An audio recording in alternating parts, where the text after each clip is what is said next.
Barack Obama sucks. Look, just stay with me here because Obamacare is in the news. It's in the news because nobody can afford health insurance anymore. We actually just renewed our health insurance, that annual thing you have to do, and it's company insurance. It should be good. It's trash. It's so expensive. Normal people can't afford health insurance. It's awful, and it wasn't always that way. But that brings us back to the man who authored the current health care crisis, the crisis being you can't afford it. Barack Obama is his name. Barack Obama, who's doing the podcast circuit, lying through his teeth. We have blown through, just in the last 6 months, a whole range of not simply assumptions, but rules and laws and practices that were put in place to ensure that nobody's above the law, and that we don't use the federal government to simply reward our friends and punish our enemies. And the same thing's obviously happening in the Justice Department. Yeah, that's the guy who sent the FBI and CIA after Donald Trump. Also, why does he sit like that? No man should ever sit like that. It's so feminine. It really bothers me. But we're not going to major on that right now. I do want to remind you about something. Just the poison that Barack Obama put in the bloodstream of this country. Mass shootings. It's going to happen. They're the worst thing in the world. It's someone shoots up the school, shoots up something. It's just the worst thing in the world. We all hate it. But there's something that happens today that maybe you just have baked in the cake. That something being Democrats in the media, Democrat politicians all over social media, they will immediately, when a mass shooting, honestly, while it's still happening, they will immediately start gun grabbing. Immediately. You see it. I don't have to repeat it. You've seen it over and over and over again. But you should understand it was not always this way. For most of my life, when I paid attention to politics, that's not something that really happened. If there was a terrible tragedy, a mass shooting of some kind, politicians would normally be real stoic about the whole thing, maybe get up and give a speech, hey, let's all come together, we need to pray, that kind of a thing. So why do they all do the opposite now? Why do they all stand on the dead bodies and immediately start grabbing for your guns? Well, I'll tell you why. Barack Obama is why. This is not about politics.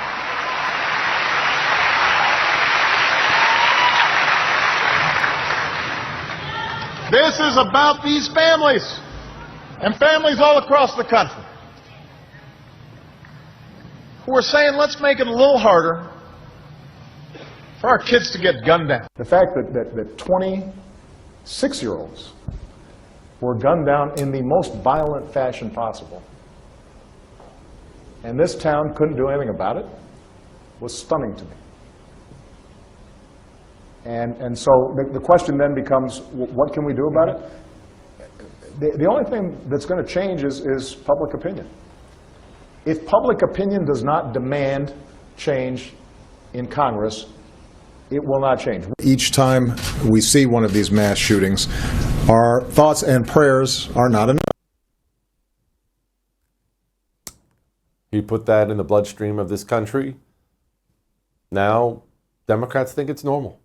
They all do it. A true revolutionary who would never dream of just bringing the country together. Everything was an opportunity to move the revolution forward. But let's focus for a moment on his signature piece of legislation, Obamacare.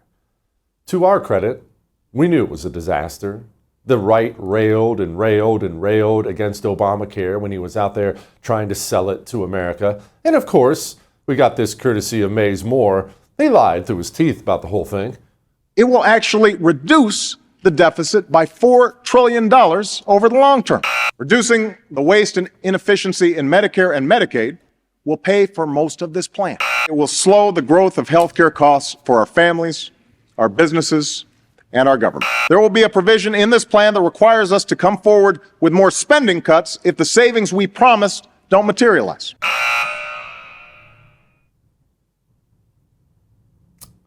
You can't afford health insurance because Barack Obama and the Democrats passed Obamacare. Insurance companies raking in record profits. I don't mind when companies make profits, but You can't afford health insurance. Insurance companies have record profits. And now we're stuck with this. And I'm sorry, I can't help but think about all those Republicans who ran for office, House and Senate and President, promising that they would repeal it. We will repeal it, we'll repeal it, we'll repeal it. In fact, while Barack Obama was president, Democrats had control, right? They could veto things. Republicans in the House of Representatives voted 7 times to repeal Obamacare when they knew Barack Obama would, of course, strike that down. Then, after Donald Trump won in 2016, we had the House, we had the Senate, we had the presidency. They failed to repeal Obamacare. Now we are in this awful situation where people can't afford health care. They can't afford health insurance because the GOP never repealed it and because Democrats passed it. Now Trump's out there saying things like this. Well, I watched Obama from when this thing came about. As you know, I opposed it very strongly. Unfortunately, we had a couple of negative votes, which should never have happened. But I said it's going to be a disaster, and I was exactly right. The premiums have gone up like rocket ships, and I'm not just talking about recently. I'm talking about for years they've been going up. And he said premiums will go down. Everything will be wonderful. It's horrible health insurance at a very high price. And what I want, and probably what you're alluding to, is the fact that I want, instead of going to the insurance companies, I want the money to go into an account for people where the people buy their own health insurance. It's so good. The insurance will be better. It'll cost less. Everybody's going to be happy. They're going to feel like entrepreneurs. They're actually able to go out and negotiate their own health insurance. And they can use it only for that reason. That's the beauty, only for that purpose. And if we did that, that would be so exciting. Call it Trump care, call it whatever you want to call it, but anything but Obamacare. Obamacare is a disaster, just like he was as a president. Okay, sounds good. Mike Johnson's out there saying things like this. We are subsidizing very wealthy insurance companies. That is not helping costs go down. It's driving premiums up even higher. So Republicans want to fix the broken system. We don't want to throw good money at a broken and failing system. And the Unaffordable Care Act has been that since it was signed into law, passed by the Democrats alone back in 2010. We've got to reduce the cost of health care and the cost of living, by the way, and Republicans are the ones that have the ideas to do that. Okay, that's good. We have ideas. Do we really, though? Are we going to do something? Because I've walked down this road for too long. We're going to repeal it. We're going to repeal it. We're going to repeal and replace it. You say you have ideas. Scott Bessent didn't sound quite as confident. The president has also come forward with a new proposal overnight saying it's time instead to do away with Obamacare, instead to have the money go directly to the people. Do you have a formal proposal to do that?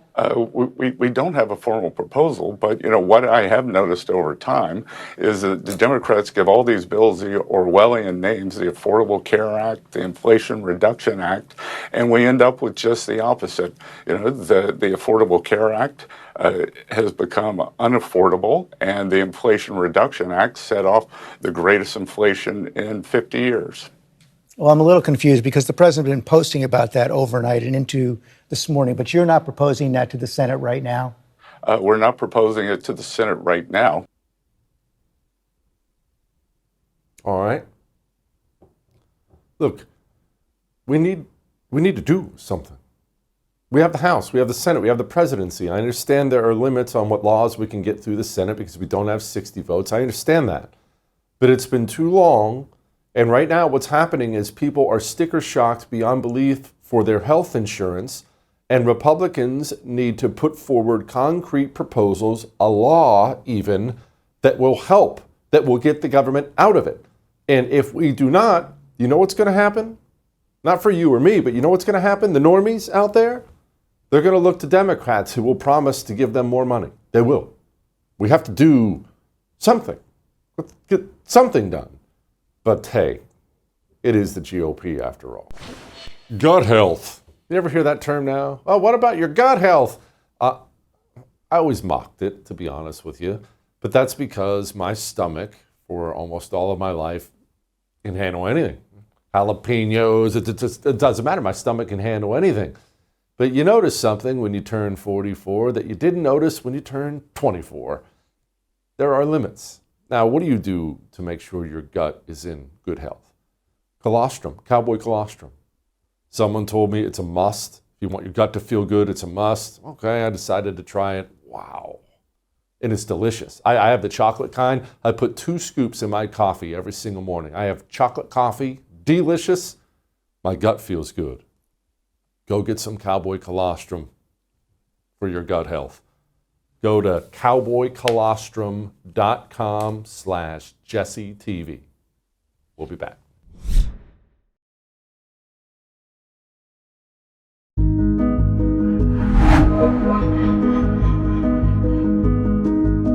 We will keep this promise to the American people. If you like your doctor, you will be able to keep your doctor, period. If you like your health care plan, you will be able to keep your health care plan, period. If you like your doctor or health care plan, you can keep it. Nothing in this plan will require you or your employer to change the coverage of the doctor you have. The only change you'll see are falling costs as our reforms take hold. If you like your healthcare system and your doctor, the only thing reform will mean to you is your healthcare will cost less. I will not sign a plan that adds 1 dime to our deficits, either now or in the future. It is a cost that will not, I repeat, will not add to our deficits. We'll eliminate waste, fraud, and abuse in our healthcare system, but we'll also take on key causes of rising costs, saving billions while providing better care to the American people. Well, that was all a freaking lie. Thanks to Tom Elliott at Grabian for all that, by the way. Joining me now, the great Dr. Aaron Cariotti, author of the book, Making the Cut. Doctor, people, especially younger people, they don't even remember what healthcare was like before Obamacare. I remember going to a family doctor and he actually talked to me instead of facing the computer the entire time. What was healthcare like back in the day? That's right. And I think that the folks who were around when Obama was saying those things and believed him, perhaps voted for him, perhaps supported the so-called Affordable Care Act, I would imagine can't help watching a clip like that and putting their face in their palm and thinking, well, no, none of that turned out to be true. In fact, the exact opposite turned out to be true. I didn't keep my doctor. My health insurance premiums went up. We didn't cut out the bureaucratic middleman. Those administrative costs in healthcare have only ballooned, and I'm getting care that feels much less personalized. So yes, there was a time when you'd go to the physician and instead of staring at a computer screen and checking boxes and asking questions that had very little to do with your chief complaint, that were in fact dictated by outside forces, by managerialist forces, whether those were coming from Medicare and Medicaid at the federal level or enormous corporate conglomerates that had swallowed up the local hospital or the local healthcare clinic. People had personal relationships with their physicians not that long ago. Their physicians looked at them, examined them, asked them questions about the thing that they brought in to get help with. And all of that, unfortunately, has gone out the window. And doctors are frustrated. Doctors are leaving medicine or retiring early in droves. I have stats on this in the opening chapter of The New Abnormal. Patients are clearly unsatisfied with the current status quo. So those promises were made, obviously failed to deliver on those promises.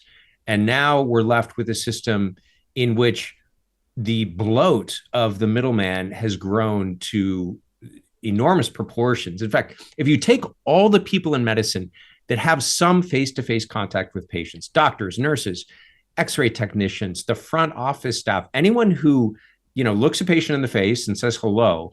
And then you take all the people in the healthcare bureaucracy that never have any face time, any face-to-face contact with the patient, however brief. The latter category currently has more people than the former category. So we have this whole layer of unseen bureaucracy in healthcare that's enormously expensive. And so we need to find ways to cut out the middleman that's working for the hospital compliance office, that's fighting with Medicare regarding reimbursement, the middleman at Medicare who's fighting with your hospital compliance office behind the scenes about reimbursement, and all the people who are not actually contributing to patient care that are just driving up costs. We need to find ways to decentralize our healthcare system with federal dollars all that always comes with strings attached. We know that, right? And so whenever you get the federal government too involved in healthcare, and I'm not saying we can't have, it shouldn't have any federal regulation in healthcare, but healthcare really falls to the states to regulate. And the federal government's role should be minimal.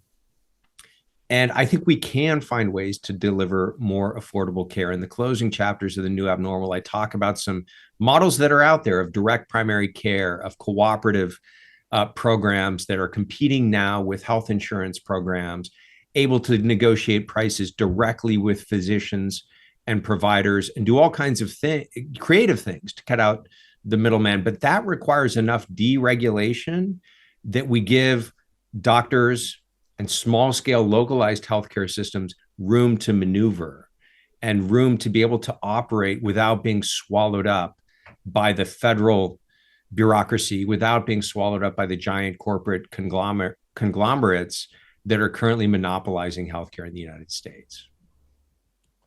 Doctor, do these proposals you lay out in your book, The New Abnormal, do these proposals, are they possible to do while Obamacare is still in existence? And I ask that because I have no faith that the GOP is actually going to be able to repeal the freaking thing. Can we do these things while still under the burden of Obamacare is what I want to know. We can to some extent. In fact, some of them are already being done in certain states and in certain regions. So there are creative workarounds. These bureaucratic hurdles do not make that easy, but it's not impossible. We need what the Czech dissidents of the 1970s called a parallel polis, basically parallel medical institutions that sort of opt out of the current system. And look, if the federal government decided to target any one or another of those small scale initiatives, they could certainly crush it. If the corporate conglomerates decided to target these initiatives, they could swallow them up and put them out of business. But the idea of these Soviet dissidents living in the Czech Republic in the 1970s, Václav Havel, Václav Benda, others who wrote about this, was that you create so many of these that it's impossible to stomp them all out. So any one or another of them could be targeted for elimination by the great beast. But if you have enough of them, basically, eventually they start competing with the mainstream institutions. They circle back and start influencing those mainstream institutions because they grow, significant enough that you can't ignore them anymore. I think a good analogy for what we need in medicine is actually the homeschooling movement, which started 50 years ago in the 1970s. And basically, you were working outside the system. And back in the day, don't tell the neighbors that we're homeschooling our own kids, that we're taking responsibility for their education, because they may call Child Protective Services and literally have us put in jail. But for decades, homeschoolers realized, no, we can actually educate our children better than the public school system. And we can prove that by winning the spelling bees and getting our kids into prestigious colleges and doing a better job than others. Well, doctors are starting to prove that they can deliver better and more affordable healthcare if they're just left alone to do that. And so it's hard right now. It's sort of analogous to the way the pioneers of the homeschooling movement were operating in the 1970s. But I would like to see those parallel medical institutions grow in scope and in influence. And, basically today, homeschooling is now not only mainstreamed and permitted in all 50 states, but it has circled back and influenced the charter school movement. And to some extent, even the public schools, who now have to sort of compete with other people that are, doing things better in many respects. It doesn't mean that every experiment in homeschooling succeeded, just like every experiment in creating new small scale healthcare delivery systems is not going to succeed. But we have to let those flowers bloom. We have to see which models work and which don't work. Maybe there's going to be regional variations, which is why you need to allow for some degree of localized control. So moving away from a centralized bureaucracy toward a more decentralized system, if Republicans can do little things around the edges with deregulation and with dialing back a little bit of the top-down control, I think creative doctors and patient advocacy groups and so forth at the local level will have a little bit more elbow room to start maneuvering, and you'll start seeing some creative solutions happening. Doctor, concierge medicine, it's something I've looked into myself, and I feel like it's something a lot of people are going to want, but it's so expensive now. Do you see that becoming bigger and more affordable for normal people? So it is growing. Certainly it's physicians like it much better, and patients who can afford it like it much better. But as you just pointed out, the challenge is that it's very expensive. So it's going to be out of reach for most ordinary Americans. But there's a model known as direct primary care, which is sort of concierge like, but it's available for everyone. It involves physicians sort of taking control over small group practices and cutting out the insurance company and dealing directly with a pool of patients who basically subscribe to their services in order to get healthcare that is more affordable precisely because it cuts out the middleman. And I think some of those models of direct primary care, they're analogous to concierge medicine, but they're proving to be economically sustainable and more affordable for a larger number of patients whose healthcare premiums, if they're paying for private insurance, have just gone through the roof in recent years, as all of us have probably experienced trying to, even if we're employed and our employer pays for part of our premiums, a big chunk of our private healthcare insurance, what comes out of our pocket to get decent insurance is often ridiculously expensive for ordinary American families. So I'm not saying that direct primary care is going to be the answer to everything, but it's one of the models that I discuss at the end of Making the Cut that's starting to gain traction, and in many cases, it's proving to be viable. Doctor, thank you, as always. I appreciate it. Your cell phone. Specifically, the company you use. Is it Verizon? Do you remember Arctic Frost, this huge investigation going on right now? Remember what all these senators came out and said? Verizon just flat out handed over all their data. No muss, no fuss, just grabbed it and worked with the Cheka immediately. Do you have one of these big soulless mobile companies that hates your guts, that would turn you into the feds in a heartbeat? Why don't you switch to Pure Talk? You'll save a fortune. You're not going to sacrifice everything. They're on the same towers. Switch to Pure Talk. Veteran-led. Right now, they're giving rescue dogs to vets with PTSD. That's my cell phone company. Go to puretalk.com/JesseTV. We'll be back.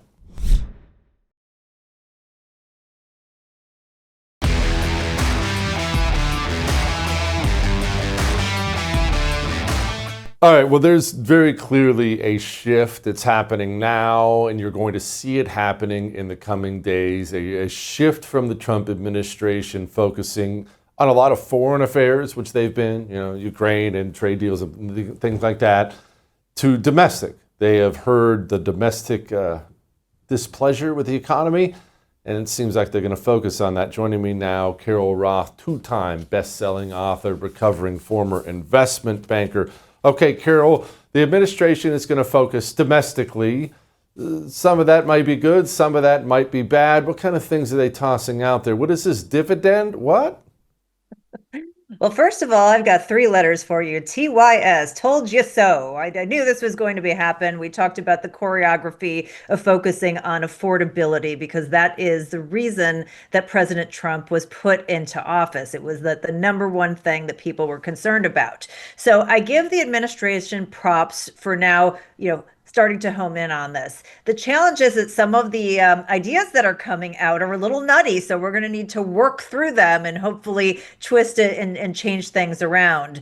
On the tariff front, we know that the tariffs are in front of the Supreme Court right now, and I think to try to drum up more support on the president's side, he is now throwing out the idea of stimulus checks, basically $2,000 tariff rebates, whatnot. Although Scott Bessent, the Treasury Secretary, has walked that back. They're floating ideas like 50-year mortgages to keep you indebted to the bank forever. I mean, might as well at this point have $200 mortgages and just keep it in the family for a few generations. So some of these ideas are a little wacky. But, we want to be positive, we want to be optimistic, and we want to be problem solvers. So we want to say, hey, here are the ways we can approach these things you're talking about and make them better. On the tariff fronts, I think the biggest gift that SCOTUS could give the president is by striking down the tariffs, but also making them basically proactive but not reactive in terms of their non-application. Refunding is going to be a big issue, even though it's money that they shouldn't have gotten, and a lot of people will want that back. From a purely gift to the president standpoint, saying we're drawing a line on the stand, it will be a boon to the market, it'll be a boon to the economy, and if the president is able to let that go and refocus, then he can start focusing on some of the different options for affordability in lots of different categories. Okay, we'll come back to the affordability thing. I want you to expand a little bit on how does this help us if the Supreme Court strikes down some tariff stuff? How does this translate into things being more affordable for normal people? Well, the tariffs are a tax. You can call it a licensing fee, you can call it an extra fee, but ultimately it's extra money that is paid by businesses and then ultimately consumers that's going to the government. So in my world, that is a tax, and having more taxes is a bad thing, which I think most of us can agree to. So if we can get rid of the tariffs, if we can say, that is not in an emergency power, that it doesn't match up with emergency powers, these tariffs that he is undertaking, then I think that it's a good thing because people won't have that extra cost. Businesses will have more certainty. The market will have more certainty on policy, and it will allow the Trump administration, instead of focusing on this relentlessly, to focus in other areas which are desperately needed. So I think that's going to be a benefit all around. Now, certainly, even if they strike them down, he could just, dig in, and he could take his proposals to Congress and try to get them to put those into law. But if that path opens up, if the Supreme Court offers the gift, I hope somebody says, please take the gift. Okay, let's focus on affordability here. And I understand that we have decades and decades and decades of idiotic fiscal policy that has made us, it's made housing unaffordable. We'll just focus on that portion of it. And so, look, if you're a populist president, you can throw out ideas like 50-year mortgage all you want, and much as I hate that idea, it doesn't fix any of the foundational problems. Do you sense the administration is at all focused on the foundational problems that make life unaffordable for younger people? I hope so. I think that when many of us spoke out and said, 50-year mortgages doesn't fix the affordability issue, it's just basically monetizing it.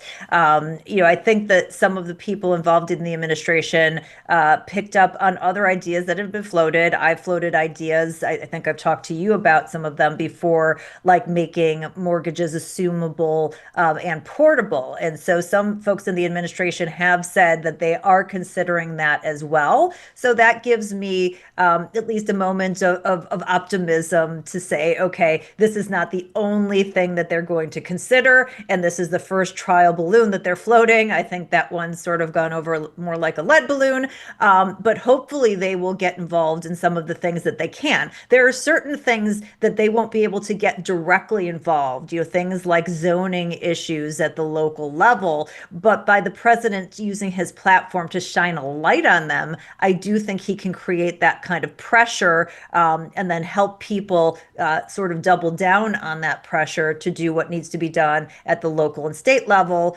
while he's doing the things he can do at the federal level.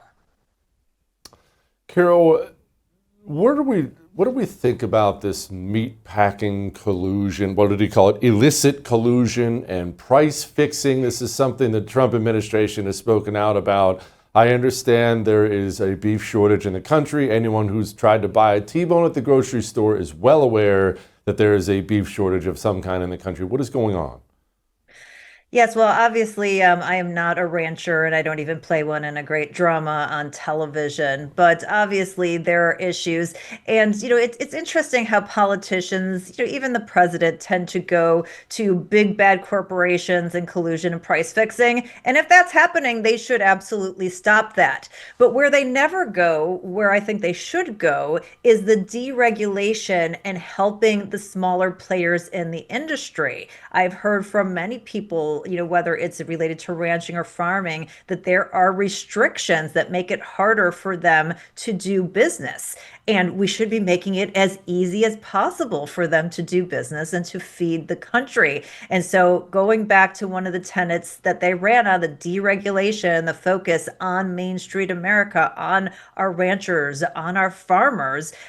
Yes, we want to get rid of collusion with the big guys, but we want to make it easier for the small guys to compete. And that is something that they should be focused on highly. Now, Carol, as we wrap this up here, the Trump administration, at least the first time, they were pretty daggone good about deregulation. That is something Trump does very, very well. He's big on that. Are they not focusing on that as much this time? I think they got distracted. I think it should have been the first thing that they focused on out of the gates, as well as the making the tax code permanent. They obviously got the latter piece of that done, but the tariff policy and shoring some of that up, which some part of that has actually been great. So let me give the president props. Things like focusing on rare earth elements and securing our border and national security. Like some of those things are really good, and we're really glad he did it. But I do think the focus on tariff and some of the international trade didn't give them as much time to focus on Main Street. Even something like we've talked about the Corporate Transparency Act, they haven't even come out with the final rule yet. So that hasn't been codified. So they've taken some steps in that direction, but they need to do massive deregulation, particularly as it pertains to the things that create barriers for small businesses in this country. We want this country to grow and to thrive. It benefits everyone, and that starts with the backbone of the economy. So deregulation and helping out the little guys in a very pro free market way makes all the sense in the world. Carol, I'm so glad you're with us and you're not an investment banker anymore. Come back soon. I'm a chip man. Everyone who knows me knows I'm a chip man. In fact, Ob was just texting me yesterday. We have this big Thanksgiving thing we're going to. She said, hey, what kind of sides should we bring? I said, some chips. I'm a chip man. But I'm also 44. And the days of walking in the gas station and getting a bag of hot Cheetos have to be behind me. What to do? Well, that's what Massa Chips is all about. Massa Chips are these wonderful 3-ingredient chips. No seed oils, none of that filth. You can actually eat them guilt-free. You're not going to feel tired and fat and bloated and upsets. No, guilt-free. Oh, but they must be gross then, right? Well, this is me. I would tell you if it was gross. I'm not one of these health freaks. They're fantastic. Fantastic. Now normal chips taste gross to me. Want to try them? Big fat discount for you. massachips.com/JesseTV.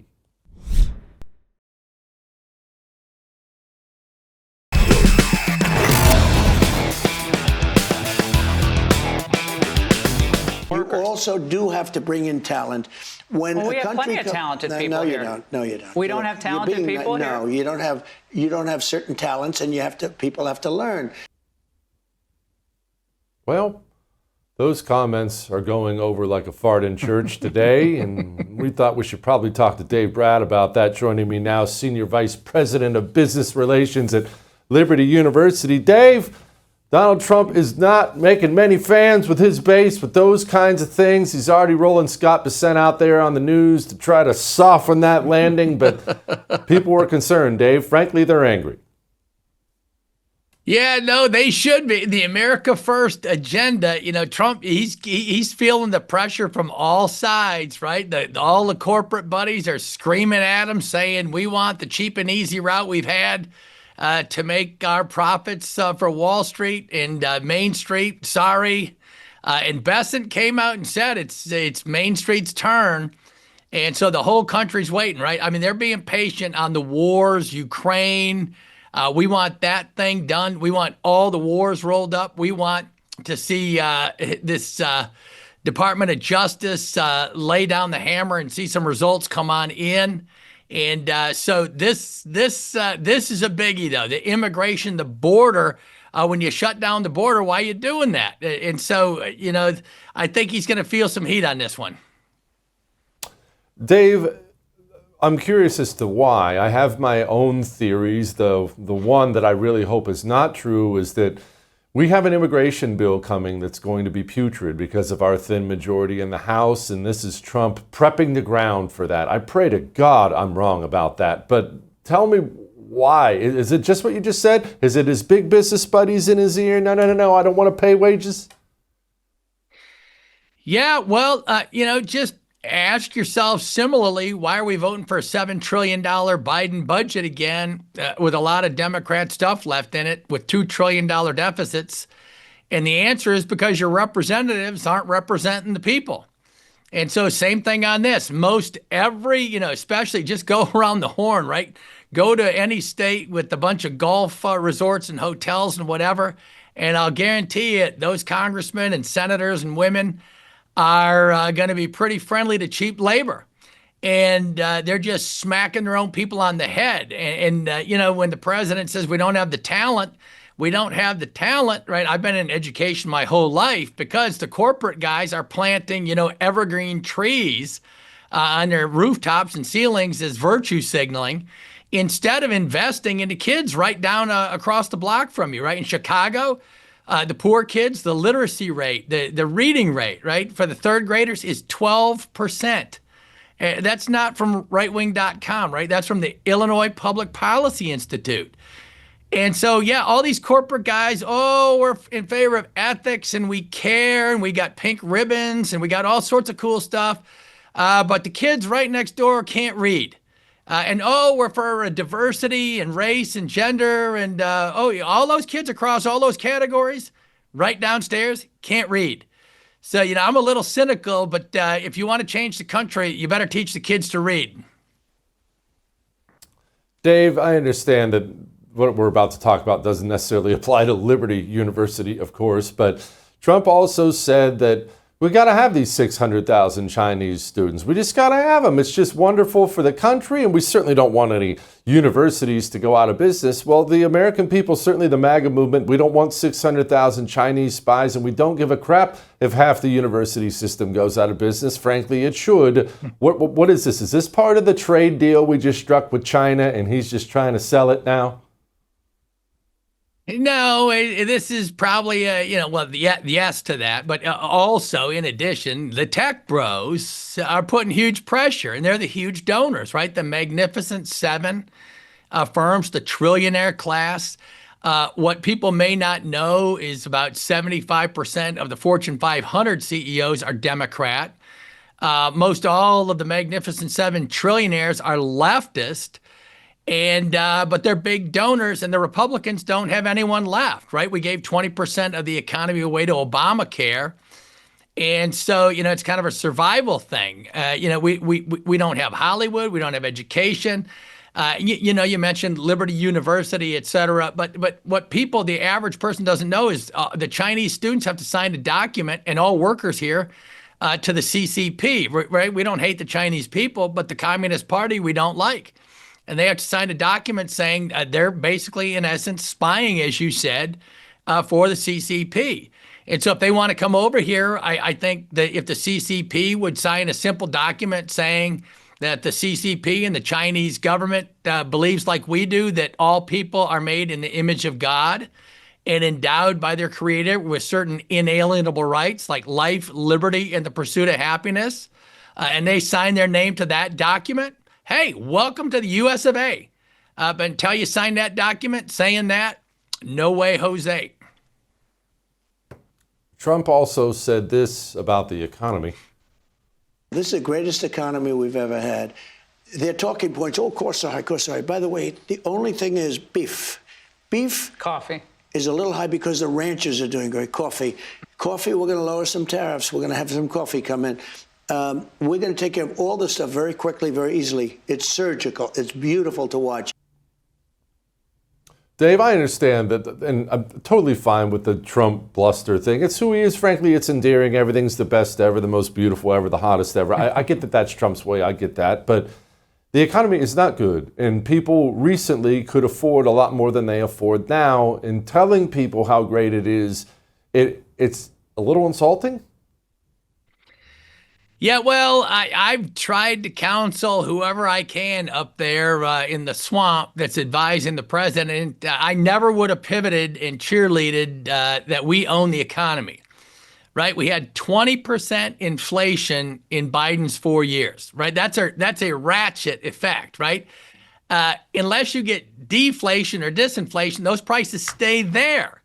And so we never should have started cheerleading and said, we're going to lower price. That's the job of the Federal Reserve for the most part, right? The price level, to have stable prices. So that's the inflation debate. I never would have gone there. And then on productivity, I've been preaching for 10 years. Productivity's been going down for 70 years in a row.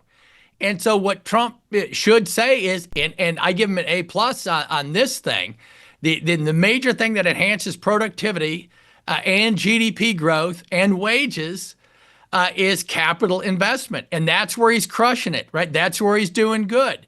But he's got a big problem in the short run, right? Because that capital, right? 2 trillion U.S. commitments, 10 trillion foreign commitments coming in.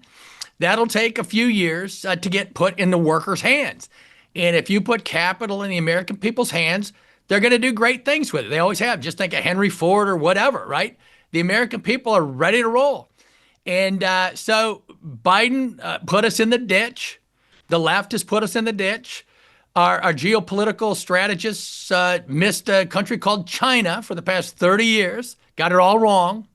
They're our friend. Their kids are going to be rich and become Democrat, yuppies. Nope, they're still communists. And so I just never would have pivoted to, saying I own this economy because economically, he doesn't, right? Monetary policy's got a year lag, and fiscal policy's got a year to a year and a half lag once it's implemented. Right? And so that's the truth of economics. Is this why he leans on Jerome Powell so hard? Is this why he just blasts away? Obviously, he's trying to push him into something. Is this what this is all about? Yeah, well, that's right. Because in the short run, he's just got a few levers, right? So if he can lower the interest rate, that'll juice things up. And, there's news out today, right? I saw the rental properties are more deflationary than we thought, which is bad news for the economy. But, that maybe there is some wiggle room to lower rates, right? If you lower rates, the risk is you get inflation, right? So if inflation's at 3 instead of 2, and it should be 0. And so if you pump more money out there and lower interest rates, you get more inflation. But I don't have time to get into it, but the Federal Reserve is a bunch of crooks, right? They've ruined the economy since 2008 with the financial crisis and the bailouts and the Fed put. They always bail out, the Greenspan put bails out Wall Street, and no concern for the employment and wages of Main Street. Dave, appreciate you as always, brother.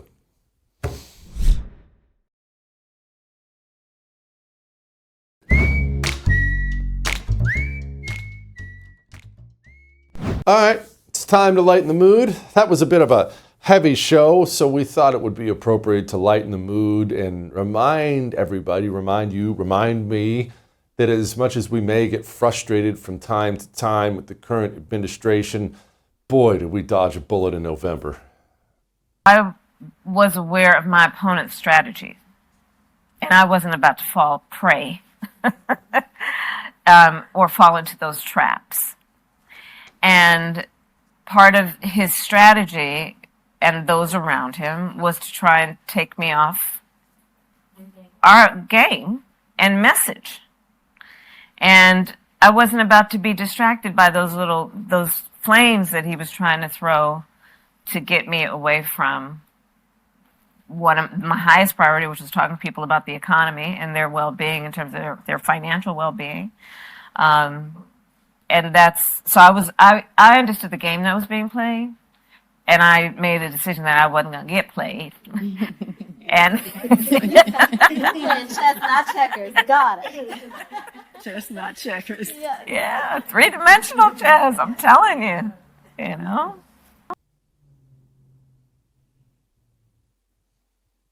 Three-dimensional chest? Versus what other kind? I think, you know what? I'll see you tomorrow.